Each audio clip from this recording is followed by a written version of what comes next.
అందరికీ నమస్కారం. ఈరోజు కథ 'మిస్టర్ విజయ్' పార్ట్ 2. ఇక కథలోకి వెళితే విజయ్ ఫోన్ కట్ చేసి తన పక్కనే బెడ్ మీద పడుకొని ఉన్న తన చెల్లిని చూస్తూ తన తల నిమురుతూ కంటి కొసన ఉన్న నీటి పొరను తన బొటనవేలితో తుడిచి, ఇది మనం ఏడవలసిన టైం కాదురా, ఆనందించాల్సిన టైం. తెలుసా ఈరోజు నేనేం చేశానో? మన అమ్మానాన్నలను చంపి మనల్ని అనాథలను చేసి నిన్ను ఈ స్థితికి తీసుకొచ్చిన ఆ రాఘవరామయ్యకు తీరని లోటు మిగిల్చాను. ఆడుతూ పాడుతూ సంతోషంగా ఉన్న మన ఫ్యామిలీని చిన్నభిన్నం చేసిన ఆ రఘురామయ్య కుటుంబంలో తీరని దుఃఖం నింపేశాను. తన కూతురు ఐశ్వర్యతో పెళ్లి ఫిక్స్ చేసుకుని ఈరోజు మండపంలో వదిలేసి వాళ్ళు ఎలా అయితే మన ఫ్యామిలీని నాశనం చేశారో అలాగే తన ఫ్యామిలీని కూడా నాశనం చేసేశాను. మన ఆస్తుల్ని లాక్కొని ఎలా అయితే మనల్ని రోడ్డు మీద పడేశారో ఈరోజు వాళ్ళని కూడా రోడ్డు మీద పడేశాను. మన కళ్ళ ముందే మన అమ్మానాన్నలను కాలి బూడిద అయిపోయి ఎంతో ఆనందంగా ఉండాల్సిన మనం ఇలా ఉండడానికి కారణమైన వాడు ఈరోజు మనకి పట్టిన గతే తనకు కూడా పట్టడంతో కుమిలి కుమిలి ఏడుస్తున్నాడు. నేను ఇన్నాళ్ళు పడిన కష్టం ఈ రోజుకి పండిందిరా, అయినా ఇప్పుడు అదంతా ఎందుకు, నువ్వు రెస్ట్ తీసుకో అని తన నుదుటిన ముద్దు పెట్టి తనకు నిండా దుప్పటి కప్పి తనని మళ్ళీ తనివి తీరా చూసుకొని బయటికి వెళ్ళిపోయాడు. విజయ్ వెళ్ళిపోయాక మళ్ళీ ఆ అమ్మాయి దివ్యకి కంటి నుండి నీళ్లు రావడం మొదలయ్యాయి. అక్కడి నుండి తన రూంలోకి వెళ్ళి అక్కడ గోడ మీద తగిలించి ఉన్న వాళ్ళ అమ్మానాన్నల ఫోటోలు చూస్తూ కంటతడి పెట్టుకుంటూ వాళ్ళతో ఉన్న అన్ని మెమోరీస్ అన్నీ గుర్తు చేసుకుంటూ ఆ ఫోటోని చేతిలోకి తీసుకొని దాన్ని తన హృదయానికి పెట్టుకొని ఏడుస్తూ ఉన్నాడు.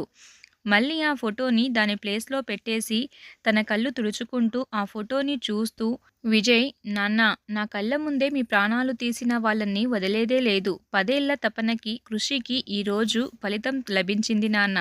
చాలా సంతోషంగా ఉంది అని ఆ ఫోటోని తడుముతూ, అమ్మా చూస్తున్నావా, నీ కొడుకు విజయం సాధించాడమ్మా. చెప్పా కదా నాన్న కంటే పెద్ద బిజినెస్ మ్యాన్ అవుతానని. చూడు ఈరోజు నేను ఏ పొజిషన్లో ఉన్నానో. ఇంకా నాకు ఈరోజు ప్రశాంతంగా నిద్రపడుతుంది నాన్న, ఈరోజు నిద్రపడుతుంది అనుకుంటూ తన బాత్రూంలోకి వెళ్ళాడు. వేడివేడి నీళ్లు తన మీద పడుతుంటే తను ఎన్నాళ్ళు పడ్డ శ్రమని, కష్టాన్ని, తన ఫ్రస్ట్రేషన్ని ఆ వేడి నీళ్ళల్లో వదిలేస్తున్నాడు. అలా ప్రశాంతంగా కళ్ళు మూసుకుని ఉన్న తనకి ఐశ్వర్య స్మృతులు కనిపిస్తున్నాయి. పదే పదే తను అన్న మాటలు, తన రూపం, తన ఆశయాలు ఇవన్నీ కళ్ళ ముందు ఒక ఫ్లాష్ లాగా కదులుతూ ఉన్నాయి. ఐశ్వర్య ఆలోచనలు తనని కుదురుగా ఉండనివ్వట్లేదు. అప్పటిదాకా తన ఫ్రస్ట్రేషన్ని దూరం చేసిన వేడి నీళ్లు కూడా ఇప్పుడు తన మీద ఎలాంటి ఎఫెక్ట్ చూపించట్లేదు. వెంటనే బాత్రూం నుండి టవల్తోనే బయటకు వచ్చి బెడ్ మీద కూర్చున్నాడు. ఎంత ట్రై చేసినా ఐశ్వర్య ఆలోచనలు తనని వదలడం లేదు. ఇంకా ఏమీ తినాలి అనిపించక అలానే బెడ్పై వెనక్కి వాలి నిద్రపోయాడు. విజయ్, నీకు ఏమంటే ఇష్టం ఉండదు? ఐశ్వర్య, నాకు మోసం చేసేవాళ్ళన్నా ఇష్టముండదు. నా మీద కోపముంటే డైరెక్ట్గా నా ముందుకి వచ్చి చంపేసినా నేను ఫీల్ అవ్వను, కానీ నన్ను మోసం చేస్తే నేను వాళ్ళని ఎప్పటికీ క్షమించలేను. ఒక్క ప్రామిస్ చేస్తావా నాకు? విజయ్ ఏంటన్నట్టు ఐశ్వర్యని చూస్తాడు. ఐశ్వర్య తన చేతిని చాపి, ఈ ప్రపంచంలో మా నాన్న తర్వాత నమ్మిన ఒకే ఒక అబ్బాయివి నువ్వు. నన్ను ఎప్పటికీ మోసం చేయవు, వదిలిపెట్టి వెళ్ళవు అని నాకు ప్రామిస్ చేయవా? విజయ్ సంకోచిస్తూనే ఐశ్వర్య చేతిలో చెయ్యి వేస్తాడు. విజయ్, ఒకవేళ నేను మాట తప్పితే? ఐశ్వర్య, సింపుల్, ఐదార్ నేను మానసికంగా అన్నా లేదా శారీరకంగా అయినా చనిపోతాను. వెంటనే విజయ్ ఉలిక్కిపడి నిద్రలేస్తాడు. తన మొహం అంతా చెమటలతో తడిసిపోయింది. అప్పుడు ఐశ్వర్య తనతో ఆ మాటలు అన్నప్పుడు పెద్దగా అనిపించలేదు, కానీ ఈరోజు అవే మాటలు తన కలలో కనపడుతున్నప్పుడు తనకి భయంగా ఉంది. విజయ్ నిజంగా తనకేమైనా అని, నో, అలా జరగడానికి వీల్లేదు. అయినా తనకేమైతే నాకేంటి?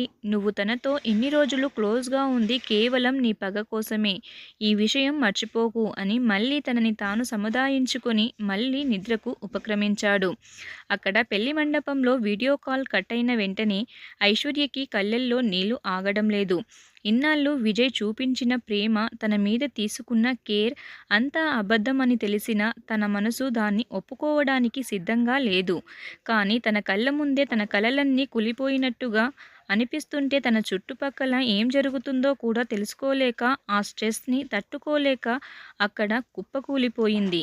అప్పటిదాకా కూతురికి మొహం ఎలా చూపించాలో తెలియక సతమతమవుతున్న ఆ తండ్రి రఘురామయ్య తన కూతురు ఐశ్వర్య అలా పడిపోగానే తల్లి అని అరుస్తూ పరుగున తనని చేరుకున్నాడు. అప్పటిదాకా చీర అడ్డం పెట్టుకొని కన్నీళ్లు పెట్టుకుంటున్న లక్ష్మిక గారు కోపంతో రగిలిపోతున్న తన తమ్ముడు విశ్వ కూడా రఘురామయ్య గారి మాటతో ఐశ్వర్య వైపు చూసి లక్ష్మిక, అమ్మ ఐశ్వర్య, విశ్వ, అక్క అంటూ తన దగ్గరికి పరుగున చేరుకున్నారు. అక్కడ కింద పడిపోయి ఉన్న ఐశ్వర్యని తనని లేపడానికి ట్రై చేస్తున్నారు రఘురామయ్య, లక్ష్మిక ఇంకా విశ్వ. కానీ తనలో అసలు చలనం లేదు. తనను అలా చూసిన వాళ్లకు మనసులో లేదు. చిన్నప్పటి నుండి గుండెల మీద ఎత్తుకుని పెంచి తను ఏది అడిగినా కాదనకుండా ఇస్తూ తనని భద్రంగా చూసుకున్న రఘురామయ్యకి ఐశ్వర్యని అలా చూసేసరికి కన్నీళ్లు ఆగట్లేదు. ఒక్క నిమిషం విజయ్ని చంపేయాలి అనంత కోపం వచ్చింది. కానీ ఇప్పటికే నిండా అప్పుల్లో కూరుకుపోయి ఉన్నాడు. విజయ్తో తలపడే అంత సామర్థ్యం తనలో ఇప్పుడు లేదు. తను ఇలా ఆలోచిస్తూ ఉండగానే లక్ష్మిక, ఏవండి చూడండి, మన ఐశ్వర్య అసలు పలకట్లేదు. ఒకవేళ తనకు ఏమన్నా అయితే అని ఆ మాట పూర్తిగా కాకముందే రఘురామయ్య గారు లక్ష్మిక అని గట్టిగా అరిచి మళ్ళీ వెంటనే ఏడుస్తూ నా బంగారు తల్లికి ఏం కాదు అని ఐశ్వర్యని ఎత్తుకుని దగ్గరలో ఉన్న హాస్పిటల్కి తీసుకెళ్లారు. ఐశ్వర్యని చెక్ చేసి బయటికి వచ్చిన డాక్టర్ ఏం పర్వాలేదు, కేవలం స్ట్రెస్ ఎక్కువ తీసుకోవడం వల్లనే ఇలా కళ్ళు తిరిగి పడిపోయింది అంతే, మనం భయపడాల్సిన పనిలేదు, ఇంకొంచెం సేపట్లో స్పృహ వస్తుంది. రఘురామయ్య, డాక్టర్ మేము తనని చూడొచ్చా? యా చూడొచ్చు అని అలా డాక్టర్ అనగానే ముగ్గురు లోపలికి వెళ్లారు. అక్కడ ఐశ్వర్య పెళ్లి కూతురు రూపంలో నిండుగా ఉన్న తనని చూస్తున్న వాళ్లకు కన్నీళ్లు ఆగట్లేదు. లక్ష్మి తన దగ్గరికి మెల్లగా వెళ్లి తన తల నిమురుతూ తన నుదుటి మీద ముద్దు పెట్టుకుంటుంది. లక్ష్మి స్పర్శకి మెల్లగా కళ్ళు తెరిచిన ఐశ్వర్యకి మళ్ళీ అన్ని విషయాలు గుర్తుకు రాగానే అలా శూన్యంలోకి చూస్తూ ఉంది. రఘురామయ్య గారు, ఇప్పుడెలా ఉంది బంగారు? ఐశ్వర్య ఏం పలకట్లేదు. లక్ష్మి, చెప్పు తల్లి. అయినా ఐశ్వర్య నుండి సమాధానం లేదు. విశ్వ, అక్క నువ్వు బానే ఉన్నావా అని కొంచెం భయపడుతూ అడిగాడు. అయినా ఐశ్వర్య నుండి ఎటువంటి సమాధానం లేదు. ముగ్గురికి ఐశ్వర్యని అలా చూస్తుంటే చాలా భయంగా ఉంది. వాళ్ళ ఇంట్లో ఎప్పుడు అల్లరి చేస్తూ నవ్వుతూ నవ్విస్తూ తిరిగే ఐశ్వర్యయేనా అనిపిస్తుంది వాళ్ళకి. తన మాటకు ఒక్కరు ఎదురు చెప్పిన ఇల్లంతా పీకి పందిరి వేసే ఐశ్వర్య ఇప్పుడు అలా సైలెంట్గా ఉండడం వాళ్ళకు గుబులును కలిగిస్తుంది. లక్ష్మి ధైర్యం చేస్తూనే ఐశ్వర్యని కొంచెం కదిలించింది. వెంటనే ఐశ్వర్య లక్ష్మి వైపు చూసింది. తన కంట్లో నుంచి నీళ్లు కారిపోతున్నాయి. లక్ష్మి వైపు నిస్సహాయంగా చూస్తుంది. తను ఇంకా లక్ష్మి ఆగలేక తనని గట్టిగా గుండెకు అదుముకుంది. అప్పటిదాకా మౌనంగా కన్నీళ్లు కాచిన తను వాళ్ళ అమ్మ దగ్గర గుండెలు అవిసేలా రోదిస్తూ ఉంది. తన ఏడుపు ఆ రూమ్ అంతా ప్రతిధ్వనిస్తూ ఉంది. తను అంతలా ఏడుస్తుంటే వీళ్ళు చూడలేకపోతున్నారు.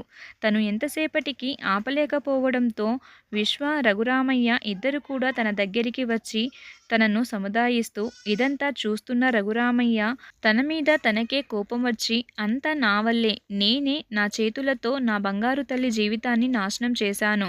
తను వద్దు వద్దు అంటున్నా నేనే బలవంతంగా పెళ్లికి ఒప్పించాను, నేనే చేసుకున్నాను అంటూ తన తలను బాదుకుంటున్నాడు.